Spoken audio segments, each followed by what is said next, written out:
Mais bon, tu me fais un signe quand c'est bon d'ailleurs.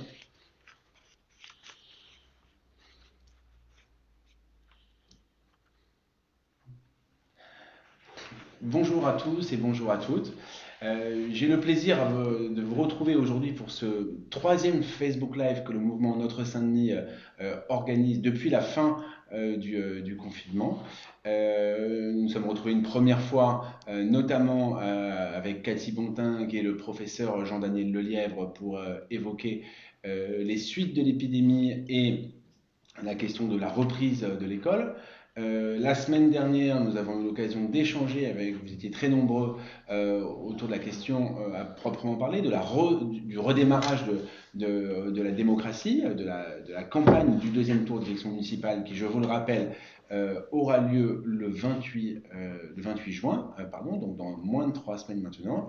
Et nous avons souhaité vous proposer aujourd'hui de se retrouver pour échanger autour de la thématique de l'avenir, bien sûr, de Saint-Denis, mais aussi de l'avenir du territoire de Plaine Commune.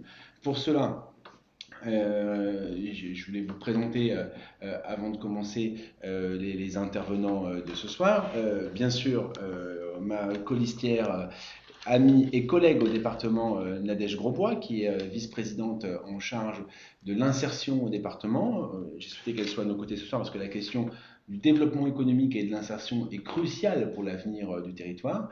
Notre modérateur ce soir sera Corentin Dupré, qui est aussi président du groupe des élus socialistes à Plaine Commune aujourd'hui, donc qui a mené de nombreux combats, notamment pendant ces 6 dernières années, en particulier sur la question, il y en a un qui me vient à l'esprit plus que les autres, c'est sur la question de la propreté et notamment du tri sélectif. Voilà, donc et mener le combat pour revenir rapidement au ramassage hebdomadaire, voilà, ce qui a été abandonné il y a maintenant quelques temps, mais il n'en dira plus dans son propos, et donc en plus de son expertise, il sera le modérateur de ce débat. Et notre invité d'honneur ce soir, je voulais terminer par lui, c'est Dionor Excellent, qui, en plus d'être mon ami, bien évidemment, et je veux qu'on le félicite tous, le nouveau maire de Villetaneuse, maire élu dès le premier tour, dans une ville avec une sortante communiste aussi, avec un parallèle évident avec Saint-Denis, avec de très grosses problématiques de gestion. Et maire élu depuis maintenant 3 mois, mais maire en fonction depuis 2 semaines maintenant seulement, puisque à cause du confinement, Dionor et son équipe n'ont pas pu prendre leurs fonctions avant la semaine dernière, et donc il nous fait l'honneur de venir dans les tout premiers jours de son mandat, et donc pour cela, Dionor, je voulais t'en remercier. Je voulais vous dire que nous travaillons en toute état de cause vraiment de manière active avec Dionor, avec aussi d'autres partenaires dans les autres villes de Plaine Commune, pour justement essayer de construire une cohérence territoriale, parce que ce qui est sûr, c'est qu'on ne changera pas nos territoires les uns contre les autres, mais c'est en inventant ensemble un nouvel avenir. Et avec Dionor, qui est déjà élu maire, nous souhaitons pouvoir continuer de le faire, évidemment, dans les semaines, mois et années à venir.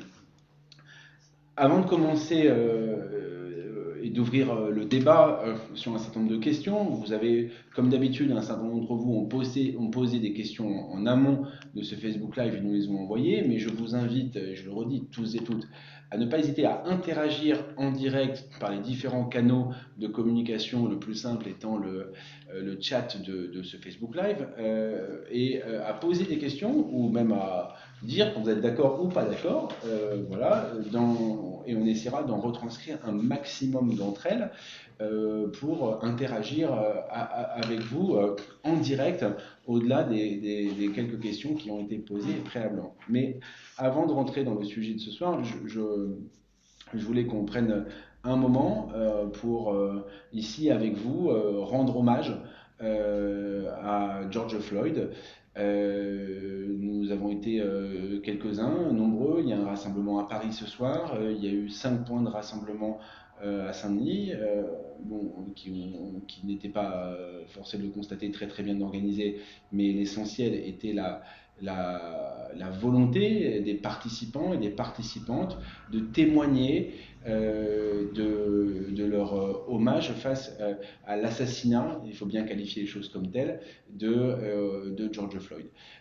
À travers George Floyd, évidemment, que son cas devient un symbole maintenant international de la lutte contre le racisme, contre tous les racismes, et en particulier contre les actes de racisme commis par les forces de police. Il faut impérativement que dans nos sociétés, nous prenions conscience de cette terrible réalité qui existe, et il n'est pas tolérable à une petite ou à une grande échelle. Je ne pense pas que la situation est aussi problématique, aussi grave, en France qu'elle ne l'est aux États-Unis, mais force est de constater que les dérives racistes sont bel et bien présentes aussi dans la police française. Il n'y a qu'à voir les derniers éléments d'actualité, je ne parle même pas de ce qu'on a pu lire comme horreur sur un certain nombre de groupes Facebook ici ou là, mais de prendre les actes, ce qui s'est passé à l'île Saint-Denis, juste à côté de notre commune, il y a moins d'un mois maintenant, était absolument honteux pour la République, honteux pour la police et honteux pour la France et pour nous tous et toutes. Eh bien cela, je le dis, cela doit changer et nous devons tous et toutes nous engager. Et ici, à Saint-Denis, mon équipe, elle sera au rendez-vous de cet engagement. Et oui, nous nous engagerons dans ce sens parce que tant que ce racisme sera présent, il n'y aura pas de vivre ensemble, de réel vivre ensemble possible. Et nous voulons inventer ce nouveau vivre ensemble dans une ville que nous avons qualifiée d'équilibrée. Eh bien, c'est cela pour lequel aussi nous voulons nous battre dans les 6 ans à venir. Alors, je vous propose qu'on puisse peut-être commencer, sauf si peut-être Dionor, tu veux dire un mot avant qu'on passe la parole à Corentin pour rentrer dans le sujet de Pleine Commune. Oui, bonsoir à tous. Au-delà de l'honneur que Mathieu me fait avec son équipe, j'ai envie de dire que c'est une responsabilité pour moi d'être présent ici. Parce que Mathieu, ça fait un moment qu'on se connaît, on partage les mêmes visions pour notre territoire, et voilà, on se connaît parce que on parle politique, on parle projet, et puis notre ambition, c'est de faire réussir notre territoire. Et c'est vrai que la problématique de la violence policière, c'est des choses qu'on sera amené aussi à se positionner là-dessus, et ma position, bien entendu, va dans le sens de Mathieu, et je rends hommage vraiment à George Floyd. Aujourd'hui, nous sommes conscients que nous sommes sur un territoire où nous aurons besoin de femmes et d'hommes de conviction, des femmes et des hommes qui vivent le monde tel qu'il est aujourd'hui, avec toutes les problématiques et tous les enjeux du vivre ensemble, mais du vrai vivre ensemble et du bien vivre ensemble. Se dire la vérité, avoir le réel constat de ce qui se passe sur nos territoires pour pouvoir apporter les bonnes réponses politiques et surtout les bonnes décisions que nous serons amenés à prendre aussi bien dans nos villes respectives. Et très vite, je reviendrai pour féliciter mon ami Mathieu Hanotin pour son élection. Il faut que Mathieu gagne à Saint-Denis. C'est indispensable pour notre territoire. On l'a fait à Villetaneuse. On l'a fait dès le premier tour parce qu'on a eu cette opportunité et c'est une très bonne chose. Et ça lance un signal fort. Et si, vous savez, tous ces sujets de société, de violence policière ou d'autres, ça montre que notre territoire a besoin aussi de nouveaux acteurs. Des personnes qui sauront être au rendez-vous des moments où il va falloir prendre des positions, prendre des mesures et pouvoir continuer à faire évoluer notre territoire. Donc c'est vraiment pour moi une responsabilité avant tout d'être avec vous pour pouvoir débattre, discuter, échanger sur tous les sujets qui concernent nos villes, l'intercommunalité, notre territoire en général. Et merci en tout cas pour cette invitation. On aura l'occasion, bien sûr. Moi, je suis à ta dispo, Mathieu. S'il faut revenir après-demain, venir donner un coup de pouce, aller sur le terrain, expliquer cet enjeu pour notre territoire. On a un rendez-vous qu'on ne pourra pas rater. Et là, le 28, il faut y aller. Voilà, on l'a fait à Villetaneuse, on le fera à Saint-Denis et on le fera aussi sur d'autres villes. Ce soir, on va donc, merci Dionor pour cette entrée en matière. On va donc parler de pleine commune essentiellement. On pourra ça et là dériver peut-être sur des enjeux métropolitains également. Mais juste en quelques mots avant de te redonner la parole Dionor, sur pleine commune, rappeler ce que c'est, parce que pour beaucoup c'est cet objet politique un peu non identifié. On entend souvent parler de pleine commune. D'ailleurs, tout ce qui ne fonctionne pas à Saint-Denis, à Villetaneuse ou ailleurs, c'est souvent de la faute de pleine commune quand on entend nos élus en responsabilité aujourd'hui. Pleine commune, c'est cette communauté d'agglomération qui a été créée en 2001. Aujourd'hui, c'est devenu un établissement public territorial. Ça ne change pas grand-chose en termes de compétences, ça change un peu en termes de gouvernance et surtout beaucoup en termes de fiscalité. Mais juste pour rappeler d'abord le périmètre de pleine commune, donc 9 villes, Saint-Denis étant la ville-centre, avec Saint-Ouen, l'île Saint-Denis, Épinay, Villetaneuse, Pierrefitte, Stein, La Courneuve et Aubervilliers. Et pleine commune, c'est 440 000 habitants, c'est un budget annuel de 280 millions d'euros et plus de 2100 agents qui s'occupent de compétences que les 9 villes ont choisi de déléguer à pleine commune, parmi lesquelles évidemment les compétences d'aménagement, d'urbanisme, de foncier, les compétences de rénovation urbaine, donc tout le dur, si je puis dire, des compétences des villes qui ont été transférées à Plenco. Le développement économique et l'emploi dont on parlera notamment avec Nadège qui est une spécialiste de la question. Une partie des compétences culturelles avec la lecture publique, donc le réseau de médiathèques, qui est l'une des choses qui fonctionne bien à pleine commune, mais dont on sait que ça peut fonctionner beaucoup mieux. On reviendra notamment sur le fait que les médiathèques aujourd'hui malheureusement n'ont pas réouvert alors qu'on est déconfiné depuis plusieurs semaines. Et puis les questions d'écologie urbaine et bien entendu, parce que c'est le cœur de l'action de pleine commune, les questions d'espace public, donc la voirie, les déplacements, le stationnement, les déchets, la propreté, les parcs et jardins, l'eau et l'assainissement. Donc autant dire qu'on va parler de choses très importantes pour le quotidien des Villetaneusiens, pour le quotidien des Dionysiens et pour le quotidien des 440 000 habitants du territoire. Donc sans aller beaucoup plus loin sur la présentation du débat, Dionor, une question rapide et courte parce que ça arrivera, je l'espère, on l'espère tous très bientôt à Mathieu Hanotin dans quelques semaines.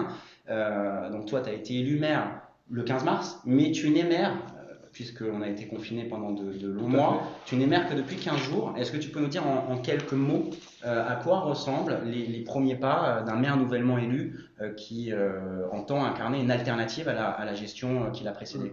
Alors, merci pour cette question. Je l'ai traité moult fois. Les premiers pas d'un maire élu, c'était le 15 mars, 2 mois de confinement, le premier pas, très dur, parce que malheureusement, la maire sortante communiste n'a jamais souhaité nous associer aux décisions prises qui nous auraient facilité la continuité du service public. 2 mois où on a pris le temps en même temps de travailler sur notre projet, la mise en œuvre à moyen, court, long terme. 2 mois où j'ai pu réellement voir comment notre ville était mal gérée, parce que finalement, on dit que c'est devant le mur, on connaît le maçon, et là, pour le coup, on a vu toute cette incompétence, cette incapacité de mobiliser les acteurs associatifs, les acteurs de solidarité, et puis cette incapacité aussi à mobiliser aussi la réalité politique. Pendant 2 mois, j'ai vu une femme maire communiste faire de la résistance au suffrage universel. Donc ça, c'était très difficile pour moi parce que j'ai toujours cru à la continuité du service public, j'ai toujours cru au suffrage universel et la légitimité aussi des urnes. Et c'était très difficile. Une fois arrivé aux responsabilités, et je remercie Mathieu qui nous avait fait honneur de venir lors de notre conseil d'installation, oui, tout de suite on a pris nos responsabilités. Pendant ces 2 mois, je me suis préparé aussi à être maire pendant toute ma campagne. Et là, le 27 mai, oui, c'était un grand moment pour nous. Et puis tout de suite, j'ai pris mes responsabilités. Le lendemain, j'étais au sein de l'administration à rencontrer les services, à rencontrer bien sûr la direction générale des services, à aller aussi voir un peu la situation après toutes ces périodes de confinement. 2 mois, oui, où j'ai commencé à prendre les dossiers importants, notamment sur les questions de réouverture des écoles. C'est un réel sujet, on était attendu là-dessus. Voir aussi la situation aussi de nos finances, parce que pendant ces 2 mois, il y a des décisions qui ont été prises. Et puis, je me suis dit finalement, oui, il était temps d'arriver aux responsabilités pour réfléchir, bien entendu, à la gestion de cette crise sanitaire qui est encore là. et travailler sur un déconfinement pour relancer nos activités municipales et puis tout de suite mettre aussi nos élus sur le terrain pour être auprès aussi des habitants parce qu'on a été élus aussi pour être à l'écoute et puis tout de suite aller sur les priorités, qu'est-ce qu'on met en œuvre tout de suite, qu'est-ce qu'on peut faire, comment gérer les situations des masques, des écoles, réouverture des équipements. Moi aussi j'étais surpris de voir qu'il n'y a aucun projet de déconfinement, de réouverture des équipements publics, notamment la lecture publique, on sait qu'il joue un rôle fondamental au-delà de l'accès aux livres, aussi de l'accès à des espaces d'échange, de convivialité, où ces gamins qui malheureusement sont encore confinés dans leur jungle de béton, et je le dis souvent, n'ont pas pu bénéficier de ces espaces pour pouvoir aussi se retrouver. Et voilà, donc une belle entrée en tout cas en responsabilité et voilà, je suis bien beaucoup de travail, du pain sur la planche. Du pain sur la planche, mais bon, je m'y attendais un petit peu, mais je pensais qu'on aurait été accompagné justement par les personnes qui étaient là avant nous et qui n'ont pas accepté leur défaite et qui ne portent aucun intérêt. Là aujourd'hui, je peux le dire, les personnes qui nous ont précédés ne portent aucun intérêt à la continuité du service public, ne portent aucun intérêt au bien vivre de nos habitants, ne portent aucun intérêt à la bonne gestion de la ville. Ce sont des personnes qui étaient là depuis des décennies et qui n'ont pas voulu partir et qui n'ont aucun respect, justement, je le dis aujourd'hui parce que je l'ai vécu pour nos habitants. C'est la raison pour laquelle je disais, à Saint-Denis, on est dans le scénario identique en plus grand. Souvent je dis, Saint-Denis c'est 10 fois Villetaneuse, c'est 10 fois peut-être plus de pain sur la planche, mais je pense que Mathieu a une équipe compétente, une équipe motivée qui pourra faire le boulot. Donc voilà, je suis fier d'être le maire de Villetaneuse, on a travaillé pour ça, nos concitoyens nous ont fait confiance et je suis épanoui et heureux de prendre mes responsabilités malgré les difficultés, malgré le fait qu'on nous a mis face au mur. Mais comme je le dis souvent, on connaît le maçon devant le mur et j'ai une bonne équipe et j'ai des personnes sur lesquelles je pourrais compter pour mettre en œuvre déjà tous les enjeux. On reviendra sur tes priorités. Désolé, j'ai voulu faire plus court, mais alors je vous propose qu'on... C'était long, cette période de confinement. J'imagine bien, et on sait les difficultés que tu as rencontrées. Alors je vous propose qu'on fasse des réponses le plus court possible, parce que là on va rentrer dans le cœur des compétences de Pleine Commune. On a une liste de questions, donc Mathieu le disait tout à l'heure, qui nous ont été envoyées avant le Facebook Live. On en a d'autres qui arrivent au fur et à mesure sur le chat. Alors une première question peut-être à... On essaie de faire une ancienne, une en direct, comme ça c'est plus vivant. Sur la propreté d'abord, parmi les questions qui nous ont été envoyées, deux questions à peu près similaires, une par André et une par Mohamed, peut-être pour Mathieu, sur la question de la propreté. Comment est-ce que sur Pleine Commune, vous allez réorganiser les moyens humains, le matériel, les machines pour plus d'efficacité? Et à peu près la même question sur comment est-ce que le futur maire de Saint-Denis aura les moyens d'impulser sur les décisions qui seront prises à Pleine Commune sur ce sujet. Alors André et Mohamed, c'est une grande question parce que à l'évidence, je pense qu'on peut le dire, la propreté est le premier des problèmes des habitants et des habitantes de Saint-Denis et je pense pouvoir le dire d'une grande partie de Pleine Commune. Alors en matière d'organisation administrative, vous savez, moi j'ai l'habitude de dire que la bonne organisation, c'est celle qui marche. Et bon, là, force est de constater qu'on est quand même face à des dysfonctionnements majeurs du service public. Pas les seuls, parce que quand même, en matière de propreté, il faut quand même toujours dire que avant que ce soit la faute des agents, quand même, si c'est sale, c'est d'abord parce qu'il y a des gens qui se salissent. Voilà. Et ça, j'insiste toujours là-dessus, parce que la première des responsabilités, c'est quand même, elle est sur ceux qui choisissent de dégrader l'espace public.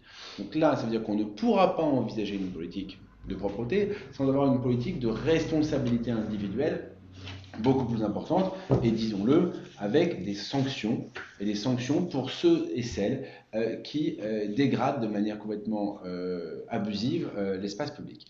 Donc ça, il y aura cette politique-là. Sur la réorganisation, à proprement parler des services, écoutez, moi, je dis les choses de manière assez simple. Si on arrive à faire redémarrer la machine et que tout se passe bien, ben on continuera.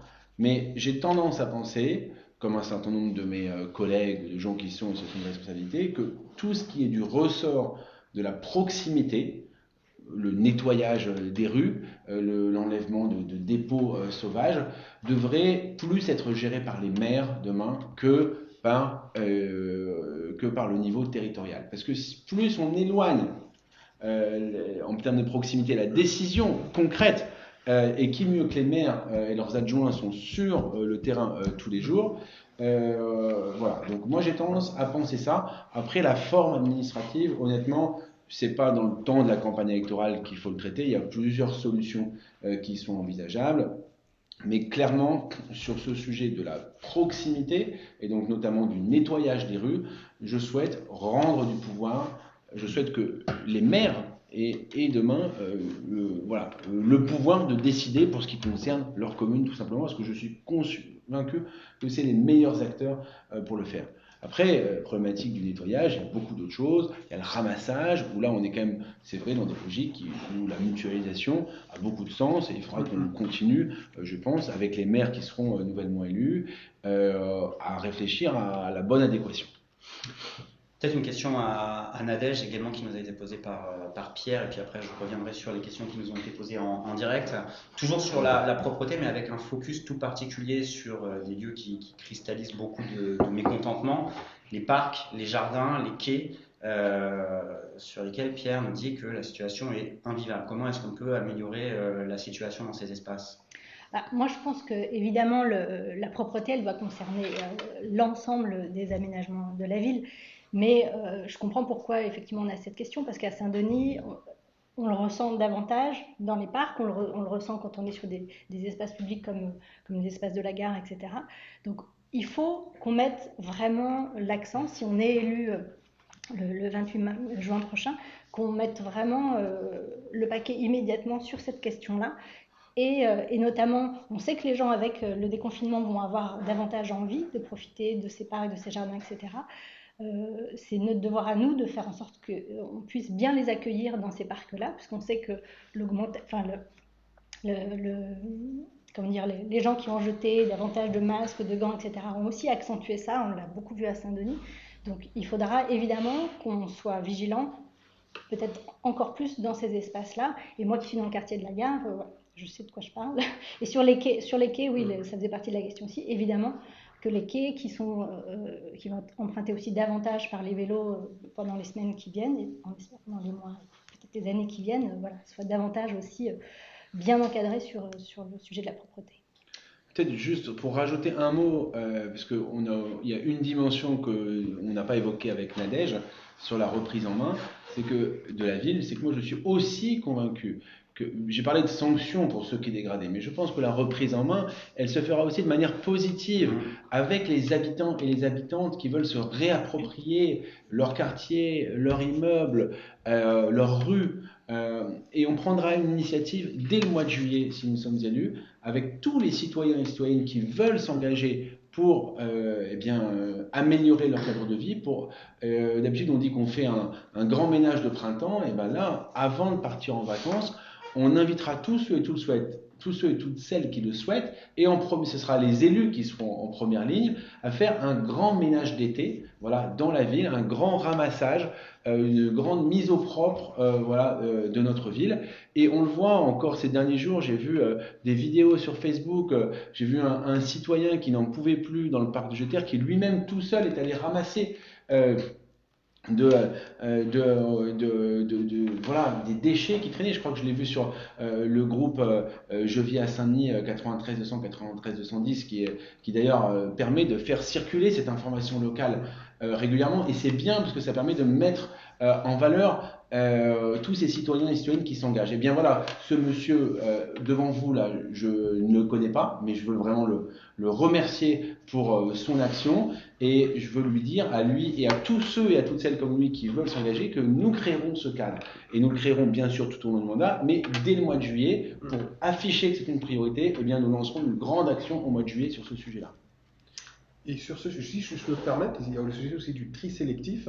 Moi, je constate à Villetaneuse, et c'est vrai que sur comment les villes pourraient gérer ça de manière de manière sur une démarche de proximité, des gestions des espaces qui sont souvent, on ne sait pas à qui appartient tel espace, est-ce que c'est la ville, est-ce que c'est le PT, est-ce que c'est le département, est-ce que c'est la région, nous on a un parc qui est devenu régional, et là-dessus il y a un travail de sensibilisation à faire avec les gosses à l'école, et je pense que le tri sélectif c'est quelque chose qui peut se faire on fait du porte-à-porte pour plein de choses, les campagnes ou d'autres choses, on peut faire du recensement, mais comment on peut faire en sorte que le citoyen soit acteur aussi de ce tri sélectif, et ça peut même créer peut-être des solutions d'emploi solidaires, des personnes qui vont faire un travail de tri sélectif dans des quartiers sous forme de porte-à-porte, parce qu'en fait, cette démarche de proximité, nos habitants en ont besoin.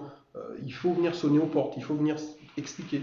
Et puis, des fois, le déchet qui tombe à tel endroit ne vient pas de la fenêtre du bâtiment d'à côté. On sait où sont les problèmes, il faut aller au cœur du problème et puis expliquer aux gens et puis croire en leur capacité à respecter leur propre environnement et travailler sur ça, un travail de confiance. On reviendra peut-être, s'il y a des questions dessus tout à l'heure, sur la question des déchets. On a parlé sanctions, on a parlé sensibilisation, on a parlé moyens matériels et on a parlé évidemment action citoyenne. Juste un petit point avant de donner la parole à Noémie qui nous a posé une question via Facebook, pour rappeler à celles et ceux qui nous regardent qu'aujourd'hui, l'état des moyens humains affectés à la propreté sur Plaine Commune, Saint-Denis, c'est un agent pour 621 habitants. Quant à Saint-Ouen, par exemple, on a un agent pour 450 habitants, ou à la Courneuve, on est à un agent pour 500 habitants. En gros, à Saint-Denis, on a moins de moyens humains, alors qu'on est la ville centre, celle où tout le monde passe. Et donc, évidemment, c'est une des choses, si jamais on gagne le 28 juin, qu'il faudra changer rapidement pour qu'on ait au moins autant que les autres, parce que Saint-Denis bénéficie bien sûr à l'ensemble du territoire. Et puis également, un de nos engagements sur la question de la propreté, qui est un sujet fondamental, c'est la mise en place d'un dispositif cartographique en remplacement du dispositif Allo Aglo qui franchement ne fonctionne pas, on s'en était rendu compte quand on avait fait la quinzaine du signalement l'an dernier, qui permettent de localiser les signalements des habitants et de voir si oui ou non ils sont traités dans les délais qui doivent être ceux de la puissance publique, avec la création, donc c'est le corollaire de tout ça, d'une brigade sur l'ensemble du territoire de Plaine Commune, on en créera autant qu'il faudra, d'intervention rapide pour traiter les signalements qui seront remontés par les habitants. Alors Noémie nous demande quelles sont pour vous, alors c'est une question très large, les priorités pour les habitants de Plaine Commune, et elle nous suggère a priori que l'une des priorités devrait être celle des espaces verts, puisqu'elle estime qu'il y a beaucoup de constructions et peu d'espaces verts. Du coup, je me tourne vers Nadège peut-être. Je sais que dans le programme de Mathieu Notin, il y a la question du projet du parc Marcel Cachin. Il y a la question, tu connais bien le sujet, tu habites pas loin, du réaménagement des quais de Seine. J'imagine que la question des espaces verts, pour toi, elle est centrale dans le projet que tu veux porter à Plaine Commune. Oui, alors effectivement, la question est très large et on a souvent abordé le sujet lors de cette campagne. C'est vrai que les derniers mandats ont beaucoup minéralisé, comme ils le disent, l'espace public, pour ne pas dire bétonné, pour être un peu plus direct, parce qu'effectivement, dans les espaces, tous les nouveaux aménagements qui ont été faits récemment, on manque d'espaces verts. Dionor vient de l'évoquer, on a nous aussi très envie de végétaliser les cours des écoles qui sont... comment dire, pour baisser en température, on sait que, en tout cas, on sait que l'aménagement la plantation d'arbres dans la ville a deux avantages, c'est qu'elle va baisser la température, elle va aider aussi à drainer les eaux de pluie, parce qu'on a beaucoup parlé d'inondations les dernières années, et elle va en plus, troisième point, enfin elle va comment dire, absorber la chaleur, et notamment dans les cours d'école où on a un vrai problème à Saint-Denis, puisqu'on a des cours souvent très encaissés. J'y réponds de manière assez rapide, mais évidemment, dans notre programme, on a plein de propositions qui vont dans ce sens-là pour reverdir, en tout cas, davantage les espaces publics. Et on rappelle à tout le monde que ce document, le programme de 48 pages, est disponible. Vous pouvez notamment venir le chercher au local ou nous rencontrer sur les différents points de rencontre qu'on organise partout dans la ville. Et on mettra le lien, parce qu'il est en ligne, on mettra le lien dans le fil de commentaires. Voilà, pour ceux qui voudraient en direct le re-regarder. Alors, on va changer sans trop de transition de sujet. On va parler lecture publique et médiathèque. Peut-être une question, la question de Martine que je vais poser à Mathieu. Elle demande tout simplement pourquoi les médiathèques n'ont pas encore réouvert. Alors je ne sais pas si Mathieu Hanotin a forcément la réponse puisqu'il n'est pas à la place de ceux qui ont pris cette décision. Je vais retranscrire la question d'une autre manière. Si Mathieu Hanotin, tu avais été en responsabilité en tant que maire de Saint-Denis, est-ce que tu aurais laissé les médiathèques fermées aussi longtemps? Bon, je vais répondre à la question de Martine. Je vais lui dire je ne sais pas. Je ne sais pas pourquoi les médiathèques ne sont pas réouvertes. Rien ne s'y oppose. Et je pense que là, on est, avec la question des médiathèques, dans la caricature, finalement, de ce qu'il ne fallait pas faire durant cette période de confinement. Et après, dans cette période de déconfinement. À l'évidence, si les écoles sont fermées, je veux dire, le besoin d'éducation perdure, le besoin de culture, le besoin d'instruction, le besoin d'ouverture d'esprit, et où le trouver mieux que dans nos médiathèques. Oui, moi je pense qu'on aurait dû maintenir, avec des normes de sécurité, les médiathèques ouvertes pendant le confinement. Alors pas les médiathèques ouvertes, grandes ouvertes où on puisse rentrer dedans, évidemment, mais avec un système comme ça a été mis en place dans des librairies parisiennes, de ce qu'on a appelé de click and collect, où on réserve par internet et on vient chercher son livre, une sorte de drive du livre. On l'a bien fait pour des commerces, voilà. Pourquoi ça n'aurait pas été possible? Bon, ça n'a pas été possible pendant le confinement, dont acte, mais que ça ne soit pas possible depuis la fin du confinement aujourd'hui, depuis maintenant, le confinement est terminé depuis un mois et demi presque. C'est un mois. On est quand même dans quelque chose qui est complètement ubuesque. Et là, on nous annonce une potentielle réouverture, mais dans un format extrêmement minimaliste, justement, de click and collect, alors que ça, c'était la solution pendant le confinement. Là, la solution maintenant, c'est de travailler à une réouverture, évidemment, des médiathèques, parce que je le répète, les règles de droit aujourd'hui le permettent. Les règles sanitaires permettent de réouvrir si on le souhaite. C'est quand même une aberration qu'aujourd'hui, il y a certaines communes de notre territoire qui en viennent à demander la remunicipalisation des médiathèques parce qu'ils voudraient tout simplement qu'elles ouvrent. Ce sont des outils incroyables. Ce n'est absolument pas normal qu'aujourd'hui, au mois de juin, ils ne soient toujours pas réouverts. Toujours sur les médiathèques, parce que là il y a beaucoup de questions qui arrivent. Il y en a une qui est revenue plusieurs fois dans les questions qui nous avaient été posées en amont. Je la pose à Dunant du coup, c'est la question de la potentielle ouverture des médiathèques en soirée et le dimanche.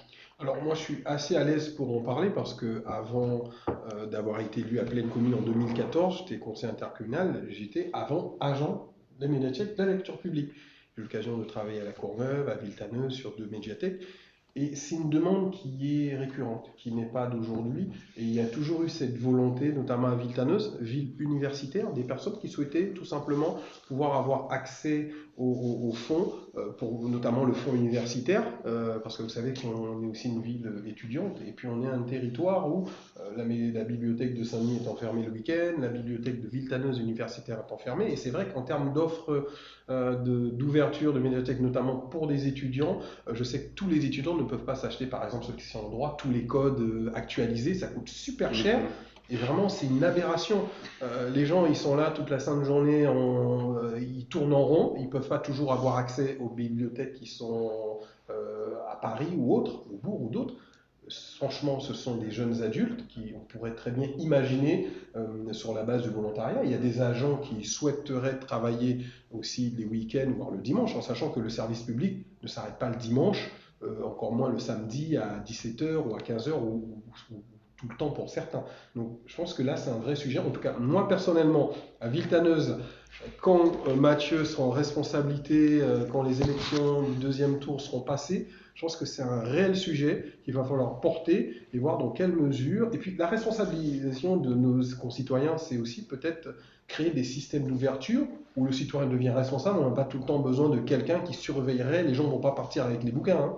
Bon, tant mieux s'ils partiraient avec des bouquins pour travailler chez eux. On peut imaginer des systèmes où les gens deviennent autonomes. On n'a pas besoin de 4-5 agents qui ouvriraient, qui fermeraient. Trouver Voilà, il y a des choses à penser, peut-être des solutions qui existent ailleurs, des expériences à remettre. Donc moi, je suis pour position claire pour Multiplier les ouvertures. l'intercommunalité équilibrée. Pour rester sur le slogan sur équilibré, c'est multiplier. Moi, en tout cas, à Villetaneuse, je souhaiterais ouvrir une bibliothèque, notamment pour les étudiants, pour qu'ils puissent travailler les week-ends et sur le principe du volontariat, toujours, pour au moins expérimenter ce dispositif. Alors, on a beaucoup de questions J'essaie qui de faire arrivent plus court tout à l'heure. on va essayer de faire plus court. depuis Facebook. Plus court. Rien ne me signalait, il y a déjà 15 minutes, il y avait plus de 100 personnes sur le Facebook Live en direct. Alors, on a une question, on va changer là encore de thématique, on va aller sur les questions d'emploi et de formation insertion. Une question de Latifa, je me tourne du coup vers Nadège.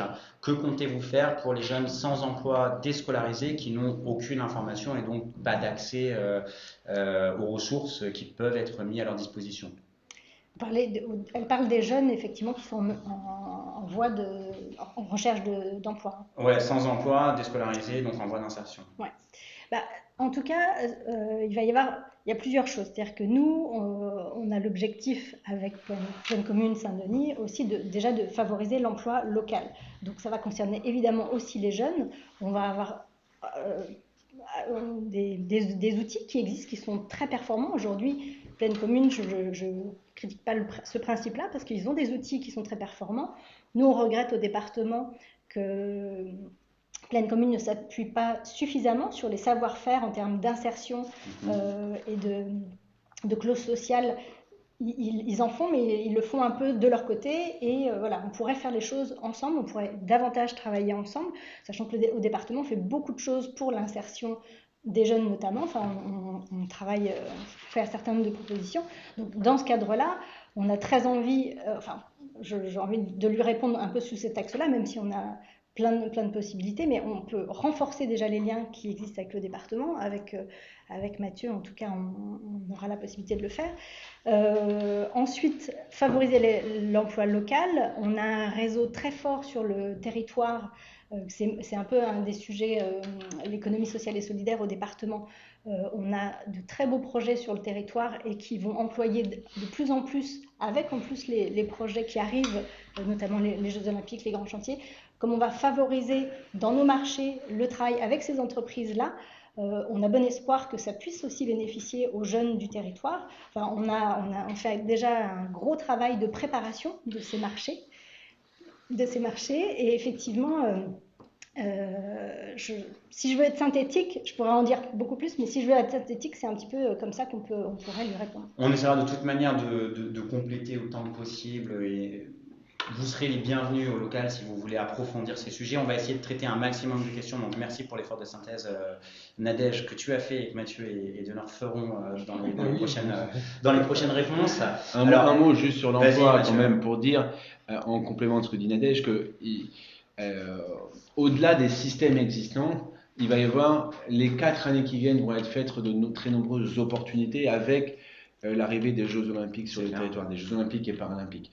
Et qu'il va falloir qu'on soit au rendez-vous, notre territoire, nos villes soient au rendez-vous de ça. Et donc on a, nous, dans le programme, annoncé qu'on voudrait effectivement, par exemple, ce n'est qu'un exemple, parce qu'il y a de très nombreuses propositions, mais sur la question des métiers de l'accueil, par exemple des métiers du tourisme, eh bien, financer la formation de 1000 personnes sur le territoire, de 1000 personnes qui sont en situation d'insertion, voilà, des publics éloignés de l'emploi, de voir comment est-ce qu'on leur donne. Alors, on ne parle pas de passer des diplômes qui durent 2-3 ans, mais d'une formation de courte durée, une formation qualifiante qui vous donne très rapidement une compétence.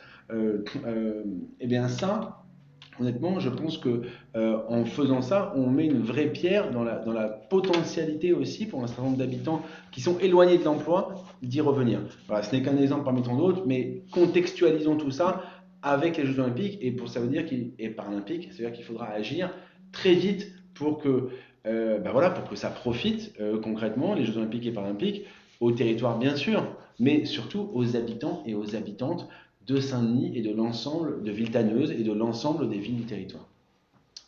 Alors, on a une question de Nasser qui nous demandait concrètement quels moyens financiers et humains allons-nous consacrer à la propreté. Je pense qu'on lui a à peu près répondu tout à l'heure. On pourra là aussi détailler, Nasser, si vous avez des questions supplémentaires. On est tout à fait ouvert à échanger plus avant sur ces questions-là. Peut-être des questions environnement, écologie qui nous ont été posées également. Alors une question assez large sur la place que va prendre l'écologie urbaine dans l'action des villes de pleine commune et de pleine commune dans la perspective, Mathieu en parlait, pas sous ce prisme-là, mais dans la perspective des JOP 2024. Nadège, c'est peut-être à toi que je pose la question, puisque la personne qui nous pose la question nous demande également des précisions sur ce qu'on pense du plan climat et énergie territorial qui a été voté durant l'hiver. C'est Morgane qui nous pose la question, durant l'hiver par pleine commune. Donc écologie urbaine, plan climat et énergie territorial. Alors pour faire synthétique, parce que les sujets sont très vastes, pour répondre déjà sur le plan de protection de l'atmosphère, le plan climat, il y a de très bonnes choses dans ce plan, c'est certain. Moi je regrette effectivement qu'il n'ait pas été retenu, enfin en tout cas que la réalité carbone à l'objectif de 2050 ne tienne pas compte des accords de Paris sur le climat. Et je sais que d'ailleurs toi-même, Corentin et Adrien, vous n'aviez pas voté ce plan vous étiez les deux seuls à ne pas le voter, et je partage évidemment votre point de vue sur ce sujet-là. Côté écologie urbaine, on est sur un sujet très vaste, mais on peut effectivement, on en a parlé tout à l'heure, la requalification des quais qui vont faire partie un petit peu des sujets qui vont accompagner cette écologie, enfin, autour des Jeux Olympiques. Je pense qu'on va privilégier les circuits courts. Là, je parle de manière générale sur tout ce qui va concerner le territoire. On va essayer d'être local le plus possible. On a envie d'être très ambitieux sur ces Jeux Olympiques, qu'on soit exemplaire sur tout ce qu'on peut faire au niveau de pleine commune, au niveau de la ville. Donc on sera effectivement aussi sur des sujets, alors je l'ai évoqué tout à l'heure, économie sociale et solidaire, emploi local, la préparation des marchés qui vont nous permettre, oui, je peux donner un exemple. Il y a le projet qu'on soutient nous avec le département, qui est le projet Lilo, par exemple, qui est un projet de reverdissement d'une friche industrielle sur l'île Saint-Denis. Et c'est un travail qui est fait avec une équipe d'insertion, et c'est un magnifique travail qui est en train d'être fait et qui va évidemment dans le sens de ce qu'on va vouloir faire autour des Jeux Olympiques, autour de l'écologie urbaine sur le territoire. Voilà, exactement. C'est très ambitieux. Moi, je suis allée le voir sur le terrain. C'est très ambitieux. Ils partent de très loin, mais ils sont effectivement très performants, et je pense que c'est un très bon exemple à suivre pour. Chez nos voisins de l'île Saint-Denis, mais c'est pas très loin. On est dans le territoire, c'est juste en face. Il y avait une question sur le vélo également, sur la place du vélo sur pleine commune. J'avais envie de te la poser, Nadège, mais je vais te laisser reprendre ton souffle et je vais poser la question à Léonore sur. On sait que le département de la Seine-Saint-Denis notamment est très engagé sur la question. Nadège ou Mathieu pourront préciser derrière, parce qu'ils ont été en première ligne, ils ont impulsé ce plan vélo. Mais pleine commune a également des compétences importantes en matière de voirie. Et il y a un plan vélo à pleine commune, mais on voit que contrairement à celui du département qui se retranscrit concrètement dans la réalité, celui de pleine commune peine un peu à voir le jour. Ta position sur le développement de la pratique du vélo sur pleine commune, et est-ce que c'est pour toi ou non une priorité ? Ah oui, c'est une priorité. En plus, nous, pour celles et ceux qui ont pu lire notre programme, je vais vraiment faire court, on est sur l'agriculture urbaine, on est en train de travailler avec plusieurs associations. D'ailleurs, le département est partenaire de ces projets où il y a des parcelles de terrain qui sont constructibles. Et puis avec le parc de la Butte de Pinson. La Butte de Pinson, au cœur de ville même, en entrée de ville, on développe ces projets. Et la question du vélo, bien entendu, on a déjà des pistes cyclables qui ont été aménagées par le département. On va les renforcer pour créer une vraie continuité, on va dire, de trajet, partant de la gare d'Épinay-Villetaneuse jusqu'à l'université Paris 13. On a des étudiants qui pourraient pratiquer le vélo. En ville, nous avons 2 collèges un dans le quartier nord, un dans le quartier sud, avec des aménagements de pistes cyclables existants. Donc il faudrait voir avec pleine commune comment on pourrait développer justement ces pistes pour favoriser la pratique du vélo. Et puis, franchement, qui n'a pas eu un vélo dans sa jeunesse ? C'est quand même sympa de se balader à vélo, ça permet des échanges, et c'est écolo. Et c'est très bien pour la ville. Donc nous, oui, pour continuer le développement de ces pistes cyclables. Et c'est dans notre programme en plus. Donc, Et c'est dans le nôtre aussi, puisque voilà. effectivement avec notre Saint-Denis, on a le projet effectivement de développer 40 km de pistes cyclables d'ici 2026, donc sur le mandat. Et moi j'y crois parce qu'effectivement sur En site propre, pas juste pas juste des coups de peinture comme on a eu trop propre, souvent pardon, j'ai oublié de le droit à Saint-Denis. Et nous, l'avantage qu'on a, Villetaneuse fait une ville test parce que c'est 2,7 km², c'est tout petit. Donc, ça peut être une ville vélo, on peut mettre. Voilà, très bien, on n'oubliera pas Saint-Denis, Mais c'est vrai que je voulais juste donner la précision sur le département. Effectivement, en 2016, on avait lancé le plan vélo, enfin le plan mobilité durable, qui avait l'objectif de développer à ce moment-là 30 km à l'horizon 2021. En 2018, on avait déjà atteint, je parle toujours en site propre, on avait déjà atteint cet objectif. Donc en 2019, on a ajouté 19 km supplémentaires et on a le projet en 2020 d'ajouter encore 60 km supplémentaires. Donc c'est bien effectivement que la machine, une fois qu'elle est lancée, qu'on sait faire, qu'on a les outils pour faire, on peut le faire et c'est pour ça qu'à l'échelle de Saint-Denis, on a bon espoir de pouvoir le faire.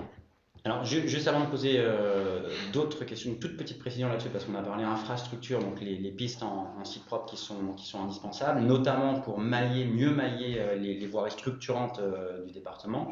Mais on a aussi deux autres problématiques, au moins à mon sens, à traiter si on veut développer la pratique cyclable sur le territoire.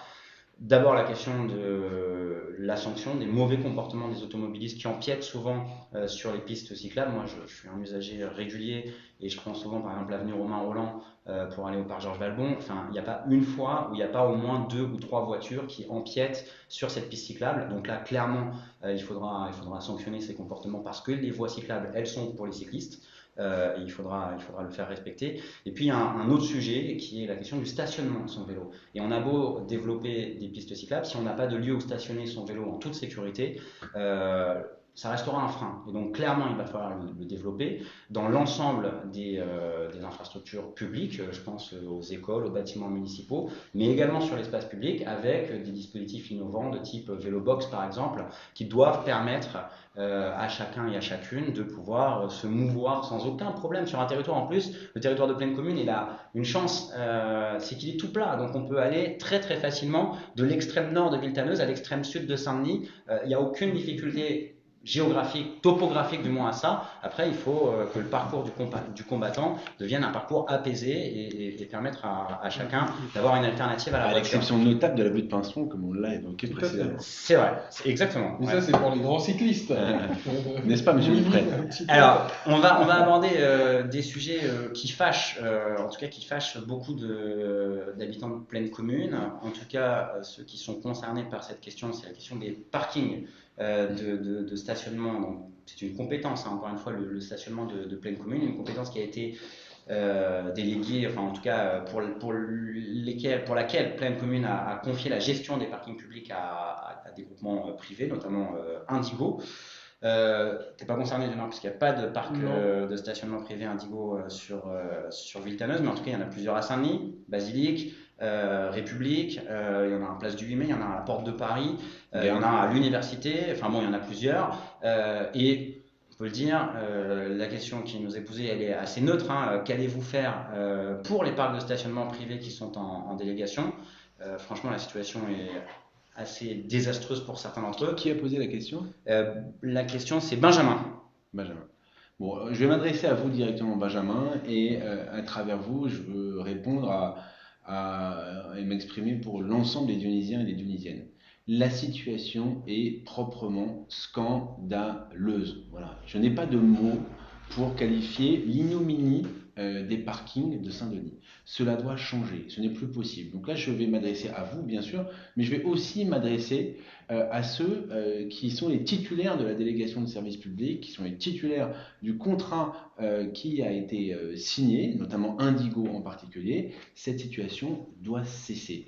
Aujourd'hui, il n'y a pas plus grand mépris, je trouve, que l'état de nos parkings. Les parkings, c'est l'entrée de la ville. Souvent, des personnes qui viennent nous voir de l'extérieur, on veut d'ailleurs qu'ils ne se garent plus dans les parkings souterrains que dans l'espace public. Et excusez-moi de le dire, mais on accueille les personnes dans des conditions innommables. Je ne parle même pas des entrées et des sorties qui peuvent être extrêmement anxiogènes, mais ne serait-ce que la crasse, la saleté, enfin je veux dire, il n'y a qu'à regarder le sol pour être profondément choqué. Et je ne parle même pas, et je devrais en parler pourtant, des conditions de sécurité à l'intérieur des parkings. Le nombre de personnes, de témoignages que j'ai eu, alors qu'on est dans des parkings qui sont censés, où on paye, qui sont censés être vidéosurveillés, dans lesquels j'ai eu de voitures fracturées à de multiples reprises, c'est intolérable. Ça fera partie, je vous le dis mes chers amis, des premières choses auxquelles je m'attellerai durant ce mandat. Et oui, j'aurai une discussion claire et nette, et je veux le dire ici, avec les représentants d'Indigo en particulier, et il faudra que ça change. Et il faudra que ça change, ou sinon nous prendrons toutes nos responsabilités. On ne peut plus clair, et on a d'autres questions du coup qu'on va aborder maintenant. Alors juste un petit rappel quand même, parce qu'il y a beaucoup de questions, rien ne me le signale, qui me passent les questions au fur et à mesure qu'elles arrivent. Il y en a beaucoup qui concernent les compétences municipales, et donc on ne va pas les traiter là maintenant. On a déjà eu 2 Facebook Live, on en fera d'autres, on aura d'autres occasions d'échanger, et donc on va se concentrer sur les questions pleine co. Peut-être qu'on pourra essayer de faire une réponse justement par écrit à l'ensemble des personnes qui peut-être, je ne sais pas s'il peut y avoir un mail qui soit laissé ou quelque chose comme ça pour qu'il y ait une réponse sur les questions à proprement parler municipales. Si vous nous laissez votre mail on vous, en message ou n'importe quel moyen de vous contacter, on vous répondra bien sûr sur ce sujet. Très bien. Alors, il y a une question de Najim, on y a déjà répondu, mais s'il nous a rejoint en cours, je vais faire une réponse très rapide sur Allo Aglo. Allez-vous revoir le fonctionnement d'Allo Aglo? La réponse est oui. L'objectif, c'est d'avoir un dispositif de signalement beaucoup plus performant et surtout beaucoup plus transparent pour que quand vous faites un signalement, vous voyez s'il a été ou non pris en compte par les services et s'il a été ou non traité. On pense qu'il faut que ce soit cartographié pour qu'on ait vraiment quelque chose de complètement transparent et de plus efficace, parce que l'idée c'est pas simplement de signaler, c'est de pouvoir traiter avec cette brigade d'intervention rapide dont on a parlé tout à l'heure. On a des questions, on a une question sur un sujet aussi intéressant, sur la question de l'eau. C'est Jeanne qui nous pose la question sur Facebook, qui nous dit, et elle a raison, que l'eau est une compétence de pleine commune, la distribution de l'eau est une compétence de pleine commune. Il a effectivement été question, et il est toujours question d'un projet de régie pour une reprise en main de ce service par pleine commune, avec un prix moins cher à court terme. C'est l'objectif effectivement, mais aujourd'hui il n'y a pas de garantie de ce point de vue-là. Quel est votre projet, votre position sur le sujet, Mathieu? Sur le retour en régie de l'eau. Alors c'est un sujet complexe, on a beaucoup débattu. Ce qui est bien, c'est qu'on, je vois Corentin qu'on prend toutes les questions, même les moins faciles. Sur ce sujet, moi j'ai une position de principe qui est claire. Je suis pour un service public de l'eau, comme on est très nombreux à l'être. Et d'ailleurs, c'est comme ça qu'a été conçu à l'origine le CEDIF. Le CEDIF, qui je le rappelle, est le syndicat qui regroupe 127 communes, si je ne me trompe pas, d'Île-de-France. J'ai plus le chiffre en tête, enfin la plupart des communes d'Île-de-France, en tout cas en première couronne et demie, pourrait-on dire, et qui assure la distribution de l'eau. Si vous me demandez si aujourd'hui il faut tout faire pour rebasculer en régie, y compris construire sa propre régie, parce que c'est ça le sujet. Je vous dis que ce ne serait pas forcément une mauvaise idée, mais non, je ne pense pas que c'est une priorité que nous aurons à mener.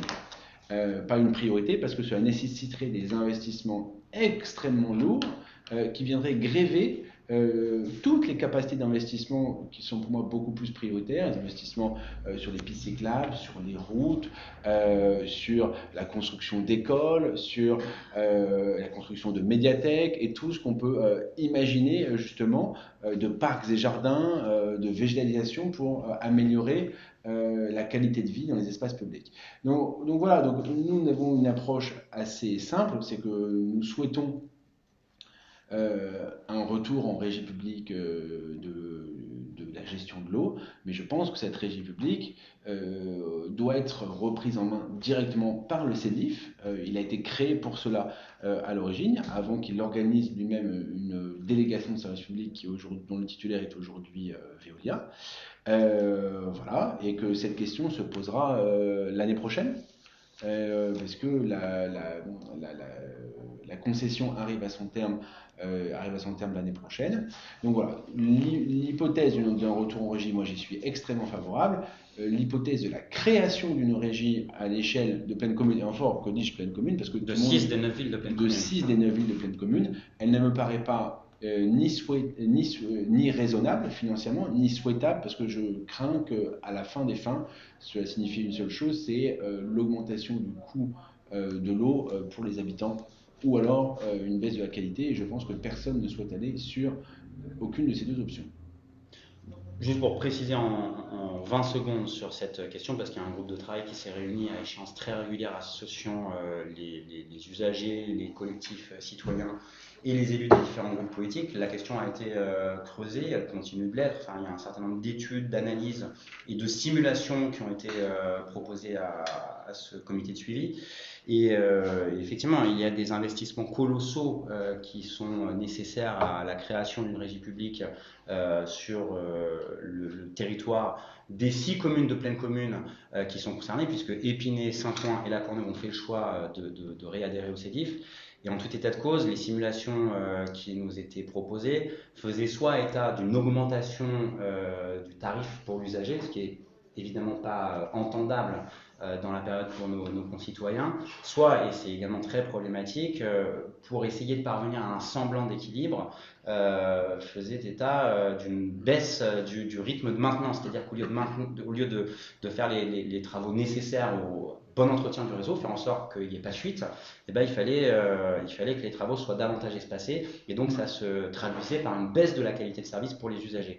Donc il va falloir se battre sur cette question, continuer à regarder ce qui est possible, même si ça semble difficile de l'imaginer à l'échelle de pleine commune, et peut-être être plus ambitieux qu'une simple régie publique de distribution, mais une régie publique de distribution et de production, et sans doute il faudra le faire, porter le fer au sein du CEDIF, parce que des majorités politiques peuvent se créer autour de cette idée.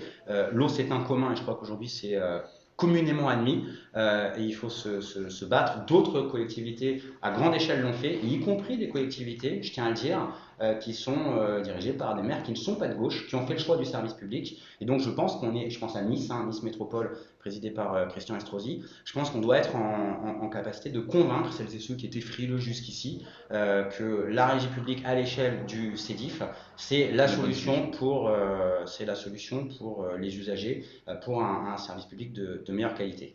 Il y a aussi le sujet justement du gaspillage, parce qu'on sait qu'il y a beaucoup des fois il y a un mauvais entretien du réseau de distribution, et le prix aussi peut diminuer si on entretient mieux les réseaux, notamment c'est la question qui sera, je pense, posée à ceux qui gèrent aussi ce sujet, pour aussi voir comment on peut diminuer les prix en gérant mieux le gaspillage, en évitant justement, parce que c'est une denrée rare dans certaines régions, l'eau, et il y a même des guerres pour l'eau, les gens, voilà, donc on a cette possibilité d'ouvrir le robinet et d'avoir de l'eau de qualité à un coût raisonnable. Donc le sujet du gaspillage aussi de l'eau, c'est quelque chose qu'il va falloir porter toutes les villes.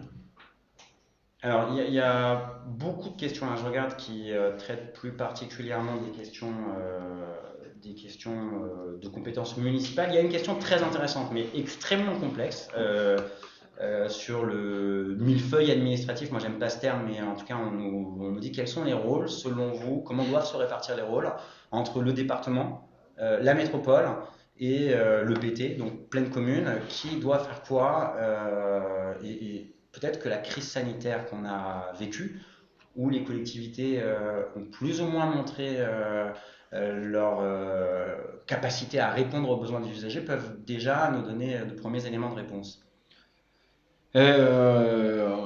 C'est un serpent de mer. C'est un serpent de mer, l'histoire du millefeuille.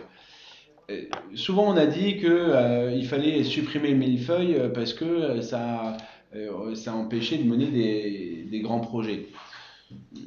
Honnêtement, je pense que sur les grands projets, toutes les collectivités arrivent à très bien collaborer. Et c'est moi, je peux vous en témoigner, notamment par exemple sur la question des Jeux Olympiques. L'ensemble des collectivités arrivent sans aucune difficulté à coordonner les efforts pour réussir ce défi colossal que sont l'organisation des Jeux Olympiques et Paralympiques. Le problème vient peut-être plutôt dans le quotidien. Et c'est moi ça qui me fait réfléchir. Alors, vous savez, je pense que c'est bien d'avoir une réflexion théorique, globale, générale, à tout niveau, sur comment ça se répartit entre la région, le département, la métropole, etc. etc. Nous, ici, ce qu'on aspire, c'est à gérer la ville de Saint-Denis et à trouver une solution pour Plaine Commune. Et donc aujourd'hui, même si j'ai un avis sur le reste, je ne vais vous répondre que sur ce qui nous concernera directement après le 28 juin, à savoir comment les choses se répartissent entre les villes et leur agglomération. Je l'ai dit tout à l'heure, je pense que notre ligne de conduite doit être autour de la question de la proximité. Tout ce qui est du ressort de la proximité, pour moi, doit être vraiment dans les mains prioritairement des maires demain, qui sont les meilleurs acteurs de la proximité. Voilà, donc c'est ça qu'on devra, c'est à travers ce prisme-là, pour moi, qu'on devra réinterroger le pacte de compétences. Mais si je vais plus loin dans cette logique, ça veut dire quoi? Ça veut dire que pour moi, la légitimité politique, elle n'est pas à Plaine Commune.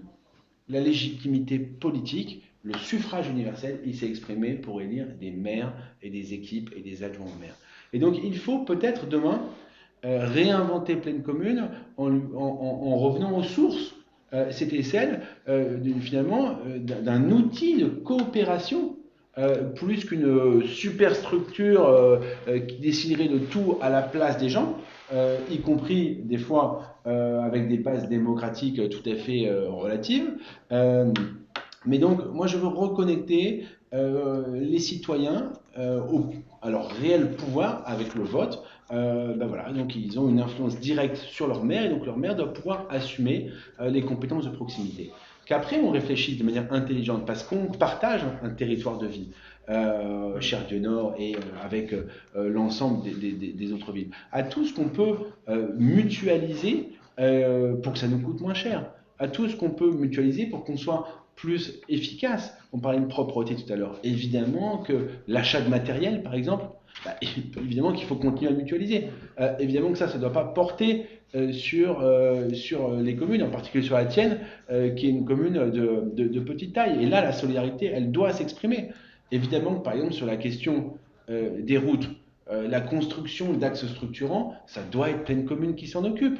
Voilà. Par contre, est-ce qu'on a besoin de Plaine Commune pour réparer un nid de poule à un endroit? Est-ce que ça irait pas plus vite si c'était le maire qui disait à cet endroit-là, il y a un trou dans ma rue, oui, je peux appeler mes services plutôt que de faire un mail et que ça parte à Plaine Commune et qu'on ne sache jamais quand est-ce que ça redescend.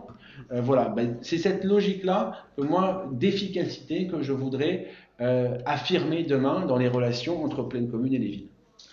Peut-être tu voulais réagir peut-être, Codionor Ah non, mais oui, c'est normal. Après, sur les projets d'investissement où il faudrait mutualiser les fonctionnements, oui.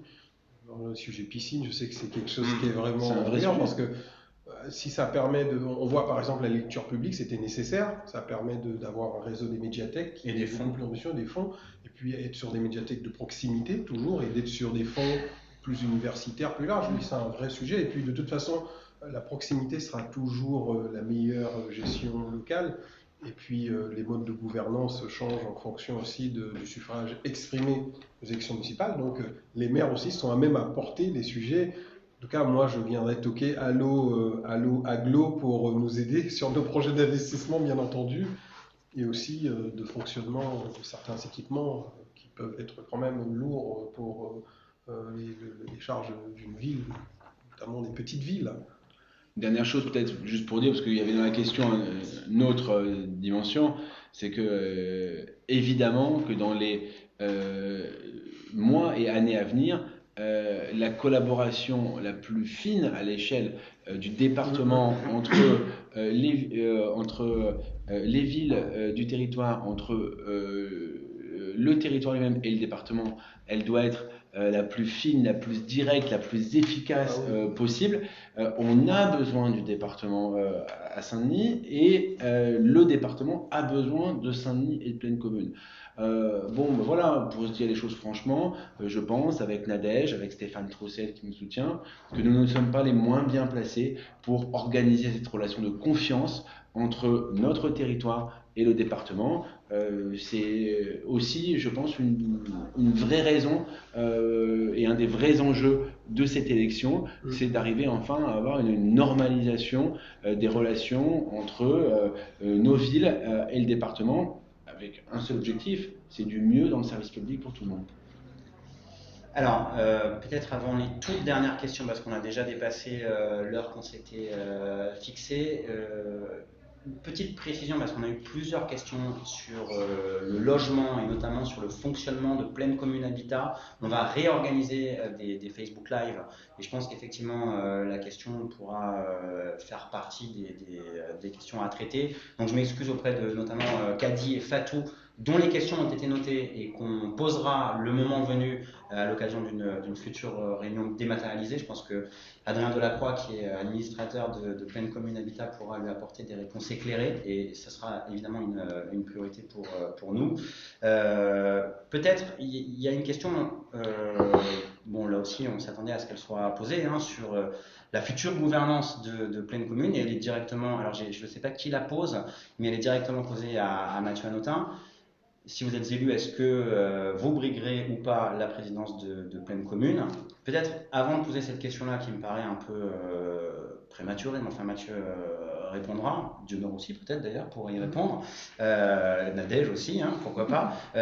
Juste rappeler, parce que faire le lien avec la question,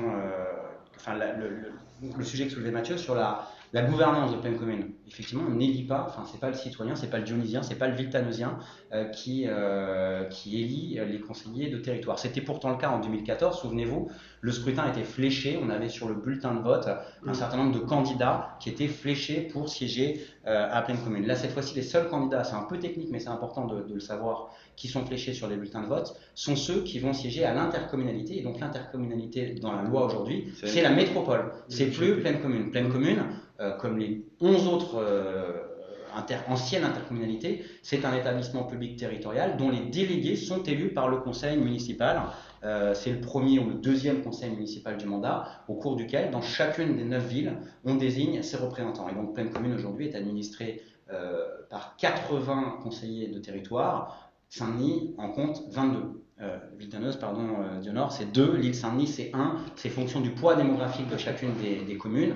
Et donc, évidemment, parce que la question est posée, même si Plaine Commune fonctionne comme une coopérative de ville, c'est-à-dire qu'il n'y a pas de décision qui est prise pour Épinay-sur-Seine sans l'accord du maire d'Épinay-sur-Seine ou pour la Courneuve sans l'accord du maire de la Courneuve, il y a quand même une majorité qui s'exprime quasi exclusivement au moment de la désignation du président. Mais en tout état de cause, puisqu'on va être très clair sur cette question, si d'aventure, et c'est ce qu'on souhaite, et on y travaille, on va continuer à y travailler dans les 2 semaines et demie qui viennent, Mathieu Hanotin devenait maire de Saint-Denis, il y aurait une majorité politique pour essayer d'incarner aussi avec Dionor, avec Michel Fourcade, avec d'autres, avec, on l'espère, Karim Bouamran à Saint-Ouen, une alternative sur le territoire de Plaine Commune. Donc voilà, la question elle est là. Peut-être comment est-ce que Mathieu tu vois les choses? Je veux dire, les choses, Corentin vient de les résumer. Le plus important, de toute façon, et c'est là, c'est ce que j'ai voulu dire tout à l'heure, c'est que le seul vote démocratique, il est pour élire les maires.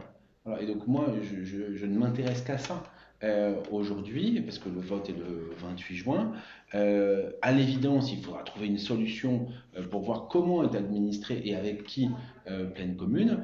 Je veux dire, et cette question-là, elle se posera évidemment après les élections municipales, en fonction de la réalité politique. Ce qui est important dans ce qu'a dit Corentin, c'est que oui, par contre, on aura besoin de Plaine Commune pour changer les choses, effectivement, à Saint-Denis. On aura besoin aussi de réformer les choses à pleine commune, on l'a évoqué notamment sur les questions de proximité, sur la propreté, etc., pour que les choses changent dans nos communes, à Saint-Denis, à Villetaneuse, et que oui, moi je pense qu'il faudra qu'il y ait une majorité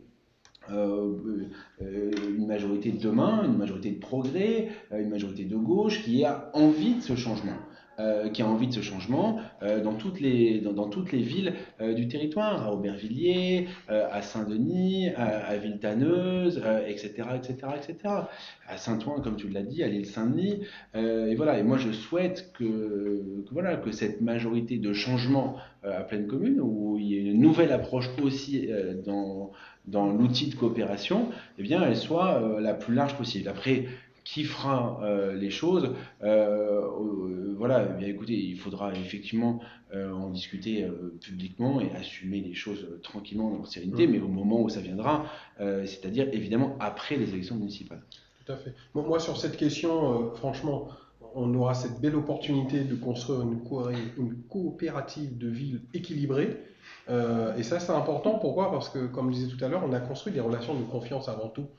L'essentiel, c'est quelles sont les décisions qui seront portées, les grands actes, les investissements, et comment on se met d'accord. En gros, peu importe qui sera le président, quelles sont les décisions qu'on prendra ensemble dans l'intérêt de chaque ville, et que cette coopérative de ville puisse permettre à nos villes d'évoluer, et puis surtout notre territoire de compter, et surtout notamment sur les grands projets d'investissement, parce que quand on construit une médiathèque à Villetaneuse, là, il y a un projet qui est parti.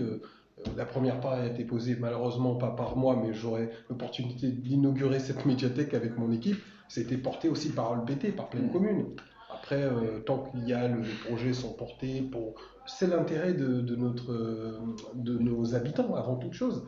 Donc moi dessus, j'ai aucun souci. Je travaille en toute confiance avec les personnes que Mathieu a citées, toutes ces personnes qui nous sont proches. Moi, je suis sans étiquette, mais j'ai mes sensibilités de gauche, et je me retrouve pleinement dans les projets qui sont portés par Mathieu, par Karim, par Michel Fourcade, à Pierre-Philippe. On peut en citer encore plein d'autres. Il aurait pu être avec nous ce soir, mais il est en campagne Stéphane active. Troussel à la Courneuve, on a plein d'amis. À Dieu-Nord, non. C'est pour ça qu'il a pu venir. Ici, à Saint-Denis. Oui. Donc voilà, en fait, c'est même pas un sujet. On travaille en toute confiance et les décisions sont prises ensemble. Voilà. En tout cas, pour aujourd'hui, c'est pas. Pour m'adresser à nos concitoyens dionysiens et à nos concitoyennes dionysiennes, il est certain que dans ce mandat, l'enjeu de pleine commune pour le territoire, pour tout le territoire et aussi pour Saint-Denis en particulier, il sera majeur avec la question des Jeux Olympiques et Paralympiques. Parce que pleine commune est en première ligne sur toutes les questions d'aménagement, évidemment. Et donc, sur ce sujet-là, évidemment, il faudra que pleine commune soit au rendez-vous, encore plus que sur les autres, évidemment, au moins autant que sur les autres, mais à l'évidence. Mais j'allais vous poser, pour conclure, parce qu'il est déjà 18h13, j'allais vous poser, elle arrive, j'ai l'impression, cette question, une ultime question à tous les trois, à peu près la même. C'est à peu près la question de Vincent, mais peut-être un peu plus largement. Alors d'abord, m'excuser auprès d'Alban, Pierre, Gita et quelques autres dont on n'aura pas traité toutes les questions, mais comme Mathieu vous l'a dit, on essaiera d'y répondre si vous nous envoyez vos adresses e-mail. La dernière question que je voulais vous poser, elle est en lien justement, pas simplement comme le propose Vincent avec les Jeux Olympiques et Paralympiques 2024, sur les partenariats à mettre en œuvre avec le département, avec la ville, avec la métropole, mais peut-être un peu au-delà sur ce territoire plein de richesses, sur ce territoire plein d'atouts, sur ce territoire dont on ne va pas nier par ailleurs les difficultés. À quoi, d'abord du Nord, ensuite Nadège, et pour finir Mathieu, ce territoire doit ressembler selon vous en 2030, vous pouvez même aller plus loin, avec ce que les Jeux Olympiques et Paralympiques nous auront laissé comme héritage. Du Nord peut-être. Alors, ce territoire doit ressembler déjà à un territoire où on pourra régler les problèmes d'inégalité en matière d'éducation. Il y a un vrai enjeu là-dessus, en matière d'emploi. Tout à l'heure, on a pu citer nos taux de chômage qui sont trop élevés, en matière aussi de développement économique. Aujourd'hui, comment on peut donner envie aux gens de venir? Moi, à Villetaneuse, j'ai envie que ça soit une ville attractive, que les gens aient envie d'investir, d'y habiter, de se projeter. Et c'est un territoire où les inégalités, oui, doivent cesser. Et c'est un territoire d'avenir parce que nous avons des projets d'avenir. Et moi, je vois déjà Villetaneuse en 2026, parce que notre slogan, nous, c'est Villetaneuse Romandie 2020, mais c'est dès 2020 à 2026. Et en 2026, oui, j'aimerais reprendre les indicateurs sociaux, économiques de ma ville et dire, voyez, en 2020, on était là, et en 2026, on en est à là. Et franchement, pour moi, ce serait déjà une réussite. Et puis, bien sûr, si 2026, on a réussi tout ce qu'on a dit et plus même de tout ce qu'on aura eu plus, pour moi, 2030, ça annoncera très bien parce que ça veut dire qu'on aura changé de cap vers le développement éducatif, le développement économique, le développement social avec les habitants. Fini les politiques misérabilistes de saupoudrage, d'infantilisation. Il faut responsabiliser nos habitants et c'est un territoire qui est jeune. Et l'avenir, c'est maintenant, pour Saint-Denis, pour Villetaneuse, pour Pierrefitte, pour toutes ces villes qui ont besoin d'ascension à tous les niveaux. Et c'est pour ça que moi je soutiens Mathieu, parce que je sais qu'avec Mathieu, avec Michel Fourcade, avec Caroline Boimran, avec Stéphane Troussel, avec cette nouvelle dynamique qui sera portée, il faut même voir au-delà de 2030, 2050, voire plus. Et si on peut au moins laisser cet héritage, en tout cas cette part pour les autres, moi ce serait déjà une réussite. Et je voudrais dire, bon, j'ai fait mon taf, et puis voilà, moi je ne pense pas au mandat supplémentaire, au truc, je pense à ce mandat de 2020 à 2026. On va faire bouger la Seine-Saint-Denis, on va faire bouger Plaine Commune, on va faire bouger notre territoire. Et voilà, moi j'ai envie de vivre ça et de dire, voilà, regardez les indicateurs, ça a changé, et c'est du concret. Merci Denard. Merci. Nadège, 2030, Plaine Commune. 2030, Plaine Commune, écoutez, moi j'espère aussi qu'on réussira l'héritage après les Jeux Olympiques, puisqu'effectivement on sait qu'il y a des villes qui ont réussi cet héritage pour les habitants locaux et des villes pour lesquelles ça a été beaucoup plus compliqué. Donc j'espère évidemment que sur le sujet écologique dont on a beaucoup parlé ce soir, on aura fait énormément de progrès pour améliorer la vie des habitants de Plaine Commune, de Saint-Denis aussi notamment. Et j'aimerais faire un petit clin d'œil, puisque nous on le proposait aussi dans notre Saint-Denis, dans le projet de notre Saint-Denis, puisqu'on proposait que Saint-Denis, Plaine Commune, soit capitale européenne de la culture en 2028. Et là aussi, j'espère qu'on aura l'occasion de faire rayonner sur un territoire plus large les richesses d'un territoire comme le nôtre. Vraiment, on a du travail sur la planche, mais on a de belles choses entre les mains. Le mot de la fin peut-être avec Mathieu sur cette perspective 2030 et sur l'héritage des JOP. L'héritage des JOP, il sera réussi s'il ne se résume pas à un peu plus de béton à Saint-Denis. C'est-à-dire, je veux dire, une route, ça n'a jamais changé la vie des gens, un bâtiment, ça n'a jamais changé la vie des gens, un peu plus de logement, ça n'a jamais changé tout seul la vie des gens. L'héritage des JOP, il sera réussi s'il est finalement un héritage immédiat et un héritage quelque part immatériel.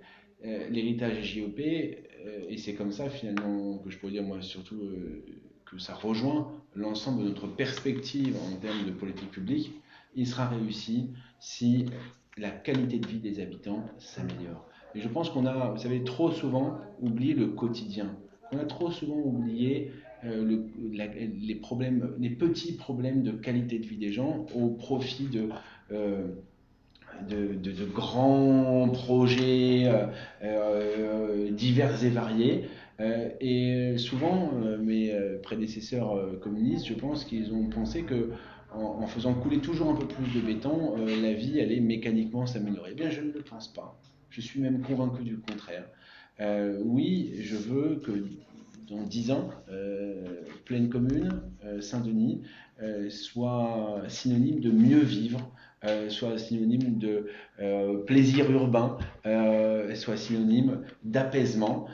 Et bien c'est à tout ça que l'on souhaite s'atteler, et comme Dionor a très raison, bien sûr 2030, mais on souhaite s'y atteler dès 2020, dès maintenant, se mettre au travail, dès le 29 juin, dans 3 semaines si vous nous faites confiance.